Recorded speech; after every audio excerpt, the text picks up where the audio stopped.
what's your reaction to Zohran Mamdani winning? Are you surprised that he won with just about 50% of the vote? Give me your thoughts.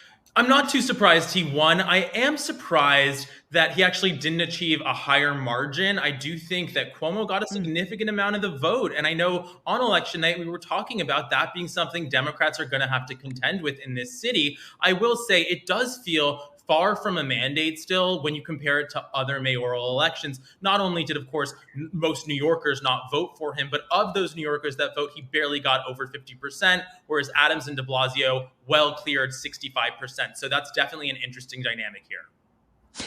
Yeah, JC, to that point, Zohran Mamdani, the way he talked on election night, it sounded like he thinks he has a mandate, right? Like he was defiant. He was, which I don't begrudge him. He won. It was a hard fought election. It was a crazy election, and he's the victor, and he can talk any way he wants now. But to that point, does he have a mandate in New York City? No, he does not have a mandate. First of all, Essie, great job with this program and your team. We learned a great deal throughout the entire campaign. Wonderful turnout by New York City, well over 2 million voters. I was at the Board of Elections for a long time. We always dreamt of the day to see so many New Yorkers engaged. And that's because of what you just asked about, Essie. The campaigns were exciting. People were excited about learning about the issues, and they voted in large numbers. Assemblyman Mamdani does not have a mandate. Half of New Yorkers voted against him. When you're sitting on that train, 7 of every 10 voters you see is a registered Democrat. And the margins should have been a lot higher. The fact that former Governor Cuomo did so well has me thinking right now, what would have happened had Curtis Lee just dropped out? This would have been totally different because it would have changed the calculus. Can I say, you're right, but can I say, or what would have happened if Cuomo had campaigned? Wait, I hear you. You're absolutely, we wouldn't even have this discussion had he campaigned, I think. But, it would have changed the calculus because for the last 3 weeks, all Curtis Lee did was beat up on Andrew Cuomo nonstop.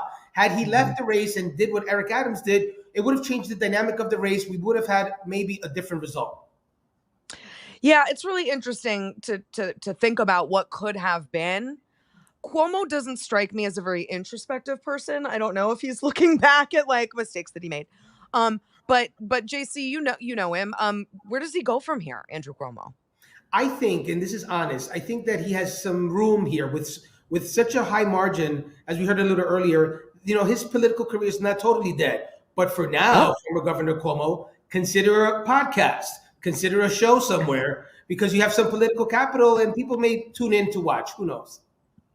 That's interesting. Kaivan, what about the speeches? I mentioned Mamdani's. It was pretty defiant. Some people think he struck the wrong tone. What did you think?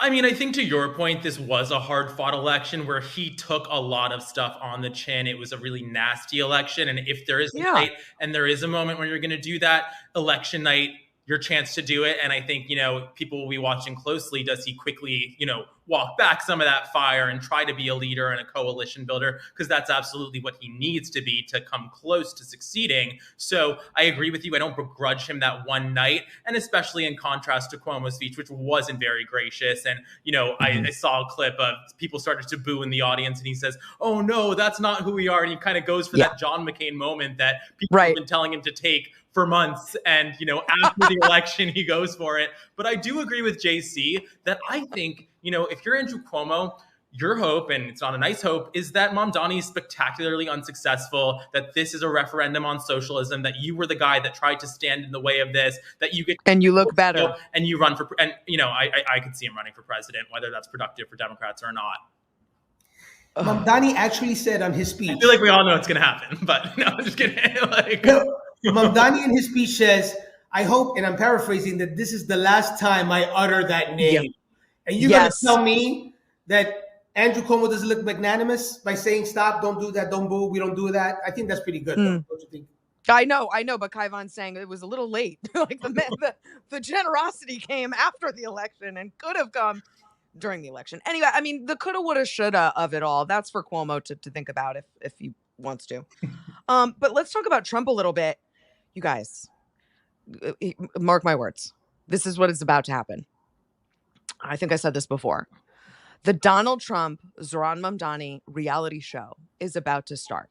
I just think this is going to dominate national news for a year. Well, I love reality TV. I will say, I think it's bad for New York, that tack of him focusing on Trump so much and trying to sort of pick this national battle, because of course it doesn't serve the people here who just need good policy to get done for their daily lives. At the same time, I'm a little questionable of how relevant Mamdani will stay. I believe we saw his peak on Tuesday, and really he'll be downhill from there, as is often the case when you have a figure like that. I don't know, JC. What do you think?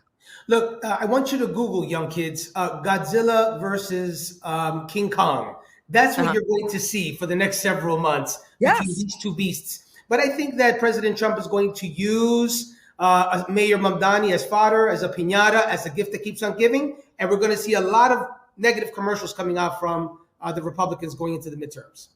I think so too. And Kaivan, I take your point. It's not great for New Yorkers to have the mayor really focused on a fight with the president. But we talked to a lot of voters who said they want a fighter. They want someone in City Hall to fight Trump on behalf of New Yorkers. So I feel like he'll be pulled into that one way or another. Okay, guys, I've got more questions for you after the break, so don't go anywhere. More Battleground NYC right after this.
Welcome back to Battleground NYC, once again with JC Polanco and Kaivan Shroff.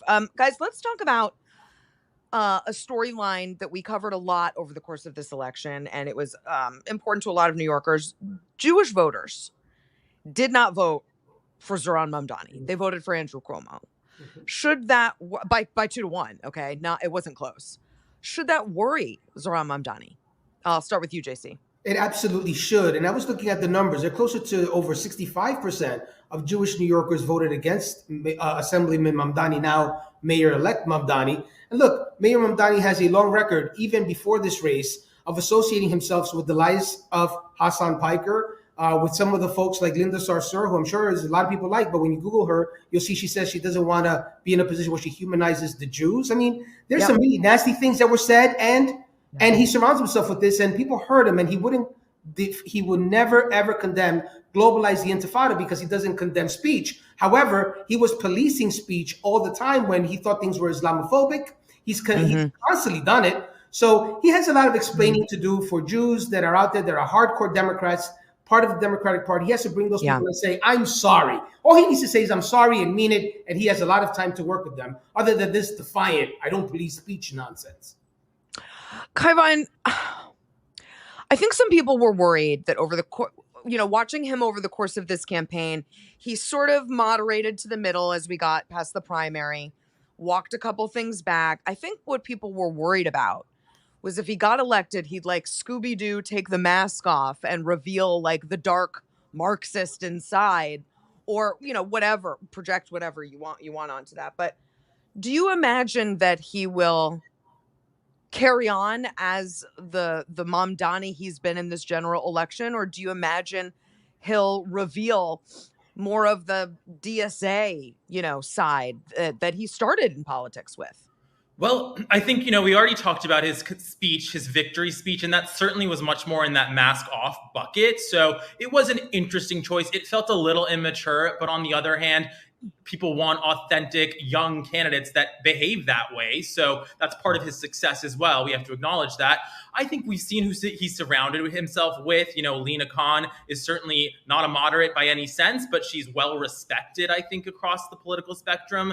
And obviously somebody who's very much a technocrat, very much understands how government works. So I think if he leans on those folks, it'll be interesting. Obviously, some reporting out about his internal rift with Brad Lander to some extent. So I do wonder how his movement, that left movement, stays aligned. What I would advise, though, to Democrats, whether it's, the NYPD who's pushing back to some extent, or Eric Adams saying he's going to pack the rent board, don't do those things. Let Zoran Mamdani fail on his own if he's going to, because the left has been so insistent on him being their trial balloon, their litmus test. As a moderate, I will take that bet because I'm not too confident he's about to prove to us that the far left socialist agenda is viable and is successful. So if you want to do that referendum, don't give him the excuse. Don't give him the scapegoat of saying everybody was out to get him. I'm concerned, though, SC, about that kind of thinking. And I appreciate it, though. But, a lot of us have kids here. We're raising our families here. We're talking about that the mayor is so powerful that really it's about life and death a lot of times, or some of the decisions that he's going to make that are going to impact certain communities. I hope that he surrounds himself with people that have experience, who understand some of the dangers in many parts of the city, and won't allow for the extremists that are part of the group that he rose through as a member of the DSA take charge of life and death issues in New York City. It's very concerning, which is why so many of us were concerned. So I hope that he just doesn't fail on his own. I hope that we could somehow create a buffer to avoid some of those failures that are sure to happen. But do you think, either of you, that he owes the DSA some appointments that are sort of a thank you, right? And also a reflection of their platform and their principles? I'm going to say no, I don't think so. If anything, I think the DSA was a hindrance to him throughout this process. I think it's a very toxic organization. They've had a ton of internal fighting, lots of people leaving DSA chapters, and I think the local chapters themselves have a lot of disagreement. He's disavowed the national platform, so I think it behooves him not to do that, obviously. And it doesn't actually seem like his inner circle is too DSA, plugged in or, from that orbit, at least as of now.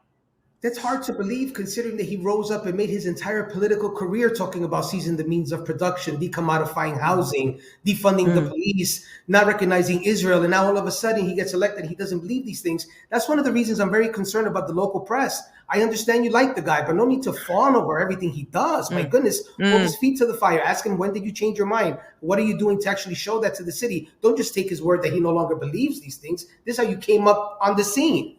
Give me a break. Yeah.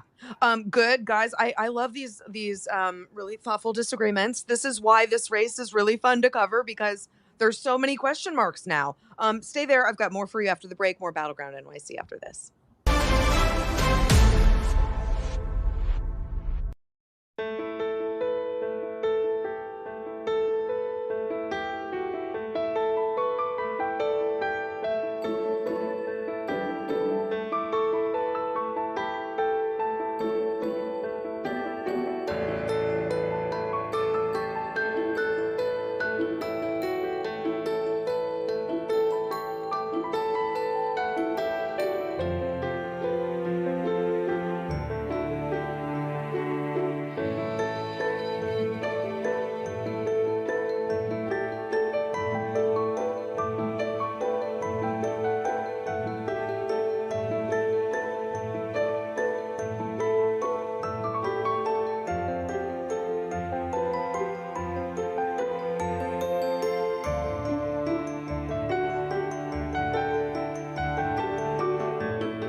Welcome back to Battleground NYC once again with JC Polanco and Kaivan Shroff.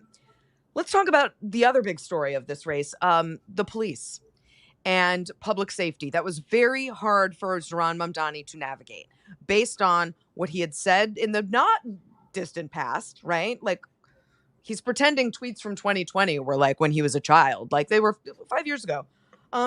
And some of the language he used over the course of the campaign, some of the things he wants to do at NYPD.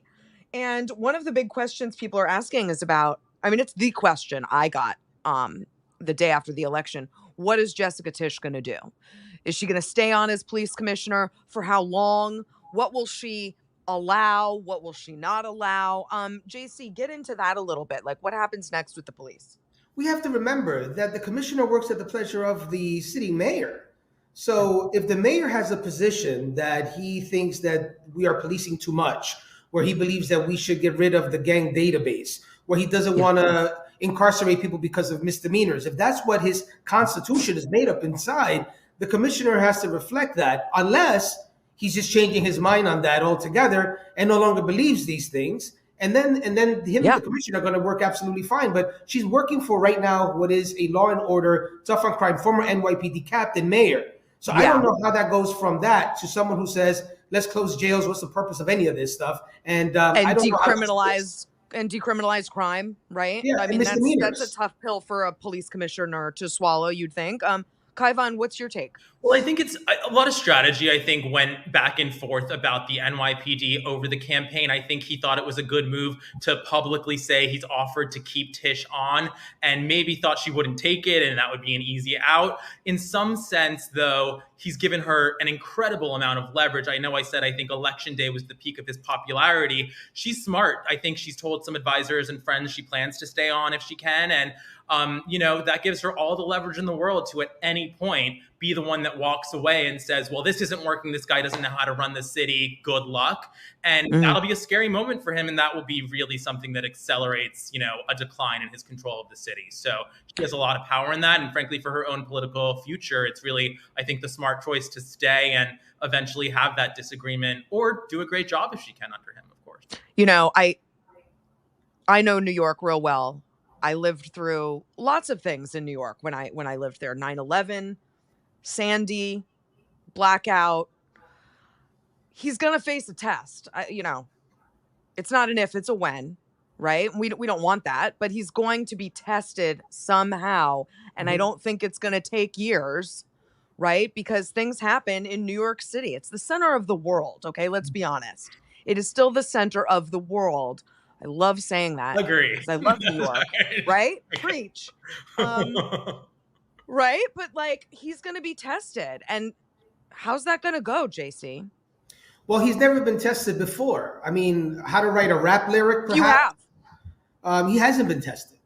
And in order to be in this position, so many of us were saying you need to be prepared somehow. He lacks that. So he'll have to surround himself with people who have been through those things. Yeah. And we hope that they are able to guide him in the right direction as to what to do. This is not an easy task. There are a lot of employees, a lot of responsibilities, huge budget, and not having that preparation of any kind makes it very difficult for regular folks to have the trust that the guy in charge knows what he's doing. That is why it is so important that he says, I'm keeping Tisch. Look at my transition team. Aren't they all-stars? He's going to have a lot of that moving on, telling the world, you can trust me because I've appointed the best and brightest. And we hope he does that because we're going to need that for sure. Kaivan, we can all think of people who are in charge during these times of real challenge. People who are great at it, people who are not great at it, right? People who rose to the occasion, people who definitely did not. Right. If you had to predict, he's smart, okay? He might not be prepared, but he's not dumb, I think we can all say. He seems very thoughtful. He seems very studied. Again, having nothing to do with his politics. How do you think he'll do in a moment of challenge? And again, it's going to be when, not if. Well, I think it will be difficult for him because in so many ways, the response to when, rubber meets the road is to be pragmatic and to do the things that government needs to be suited to do. And that's less of the exciting, hope-driven, empty promises that I think he's made over the campaign, which have made him popular and successful. So I think if he kind of falls back on the same old approach to those problems, that's ideal because we need responsible, reasonable leadership. But I wonder how much capital he'll have to burn with his own base when doing those things. That's such an interesting point. And yeah, you can't solve some of these challenges with like a scavenger hunt, right? Right. I mean, some of this stuff is going to be really tough. A good day in New York is going to be tough for the mayor because there's just so much stuff that goes on all the time. It makes my head spin just thinking about it. Okay, guys, we've got one more block. Don't go anywhere. More Battleground NYC after this.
We're back with more Battleground NYC for the last time with Kaivan and JC. Makes me sad, but this has been so great. Let's move on to some of the other wins of the night. Democrats won big in New Jersey and Virginia and in California on Prop 50. JC, is there more? What can the Democrats do with these wins? Yeah, momentum. But midterms aren't like tomorrow, right? They're like a year away. So what do they do with this night in terms of like turning this into capital and currency moving forward? Do they do something? Do they come in and try to like get something out of the shutdown? Like what's the next move? Democrats have to read the room in purple districts. That's all they got to do. You've never gotten the majority by winning primaries. That doesn't work. And one thing that we're seeing is that the far left is in full control. They're energized all over the country. You see it in New York City. You see it in other cities across the country.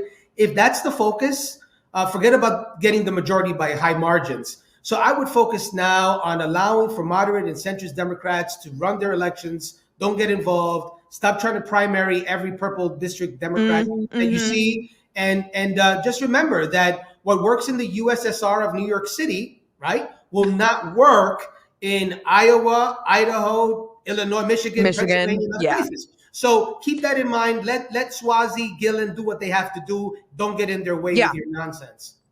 Yeah, Kaivan, I mean, it should be said, two moderates won on election night. It wasn't just a night for progressives. And my concern, I think, to JC's point, is that Democrats are going to look at Mamdani and kind of forget about Spamberger and Mikey Sherrill and people like Alyssa Slotkin and the other moderates around the country.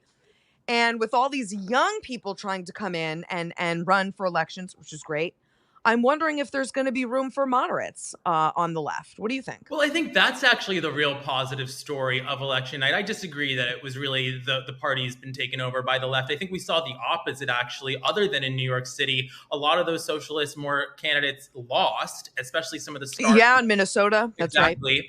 And if anything, I think of the three races people talk the most about, Abigail Spanberger is the future of the party. She's a rock star. She ran on housing. She ran on affordability. She's absolutely moderate. She's a normal human being who talks to people very well. Seen her engage in a lot of conflict situations, masterclass on the campaign trail. So I think actually what the gift of election night was, and AOC really captured this well when asked, which direction is the party going, in that it doesn't need to have just one face. The country doesn't have one face, and we need representatives for everyone. And so different regions should try that. But I do think absolutely Spanberger, Cheryl winning is going to make a much more compelling case. They won state races when we're talking about a mayoral election in a deep blue city. So absolutely, those should be the takeaways for the party. And you know what I love about... By the way, Hakeem Jeffries bluntly was asked, is Mamdani the future of the party? And he said no. Yeah. You know what I love too? No, I'm not a Democrat. 2 NatSec moms won. I love that. I've said this on the show before. I'm a security mom, right? Like that's my lane. And whatever party, doesn't really matter. If you're speaking to me as a security mom, you're probably going to have my vote. I mentioned Alyssa Slotkin. Same. I think this rise of the NatSec mom, the security mom, might be an untold story here. That moment where she called her daughter out for not cleaning her room, that was amazing. It was great. Speaking of moms, Nancy Pelosi announced today she will retire in 2027. Good idea waiting until after the election to make that announcement, right? Give this election space. But how much do you think that's going to change the Democratic Party? Is this the end of an era and ushering in some fresher faces? I think so. I'll start with you, JC. You're already seeing that, SC. You're seeing young people coming out and wanting the seat at the table. Even with Hakeem Jeffries being the guy who is going to be the next speaker, most likely. There you start seeing that, and we're seeing more and more across the country. We see it in the Nadler race. We see young people getting involved. And what's exciting is that I'm looking at young, prepared people that you trust because they know something and done something. Yeah. And that they'll do a good job in Washington. They're now asking politely, and if they're not getting a right answer, they'll be willing to primary. We're seeing that in the Senate in Massachusetts. We're seeing it all over the country. Ed Markey, yeah. Kaivan, you're young. Unlike us. You're young.